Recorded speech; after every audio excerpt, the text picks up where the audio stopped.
Today, let's talk about a city whose entire identity, its whole culture, is built on winter. It's a place right on the shores of Lake Superior that gets an absolutely staggering amount of snow. But what happens when the very thing that defines you starts to change?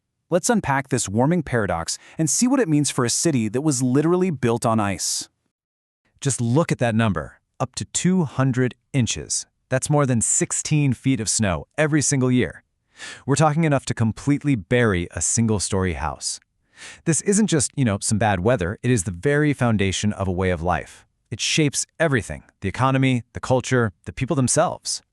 So yeah, this is the reality from Marquette, Michigan, one of the snowiest cities in the entire continental United States. But here's the thing. The data shows its famous, formidable winters are already transforming, and that's creating a really fascinating and, frankly, complex new reality.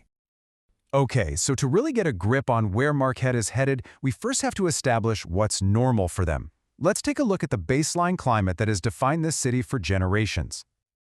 A January average of 18.5 degrees, that is intensely cold, no question.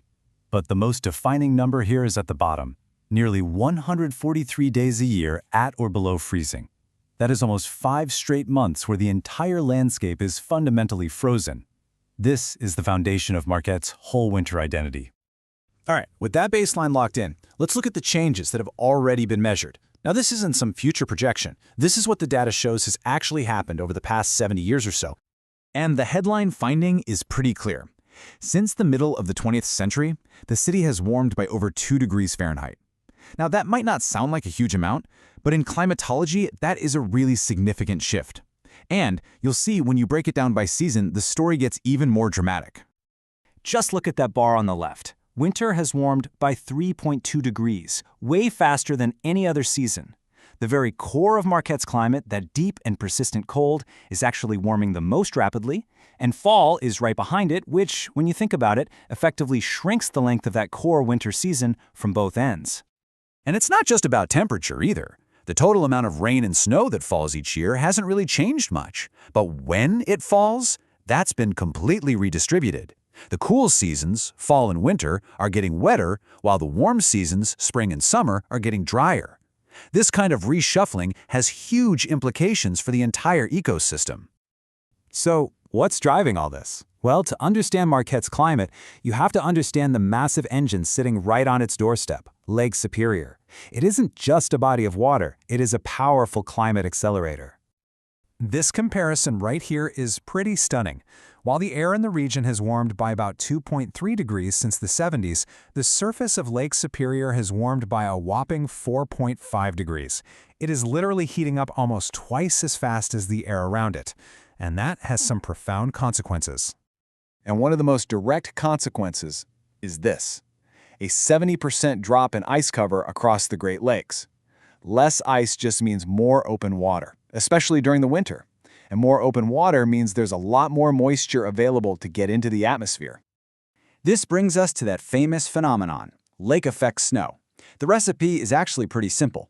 Frigid air blows over the relatively warm, open water of the lake. That air then sucks up moisture like a giant sponge and just dumps it as massive amounts of snow on the shore. And guess what? Marquette is in the perfect spot to get all of it.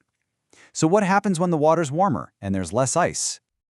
Well, that very question brings us to the future. Let's take a look at what the scientific models, based on all this data we've seen, are projecting for Marquette in the coming decades.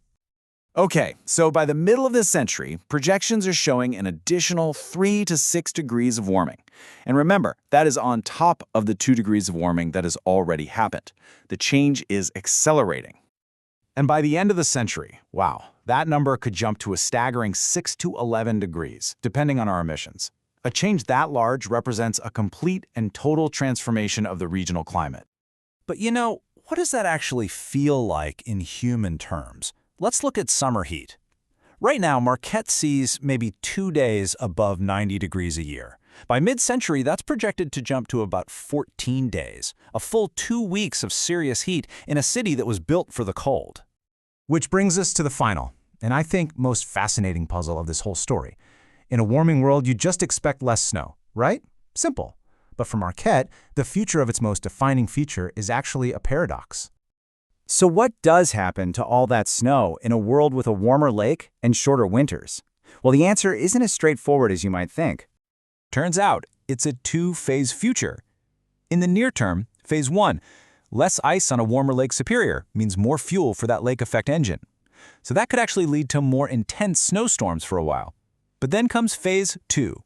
In the long term, as the air continues to warm up, you eventually reach a tipping point where that same winter precipitation just starts falling as rain instead of snow. You know, this quote from the research just sums it up perfectly. This isn't just some minor tweak to the weather. It is a substantial reconfiguration of the city's climate niche. In other words, Marquette is on a path to become a fundamentally different kind of place. And that leaves us with a final, kind of lingering thought. For generations, Marquette's entire culture has been forged by snow and ice. Its stories, its economy, its very sense of who it is. So, what happens to that identity when the very climate that created it begins to transform into something completely new?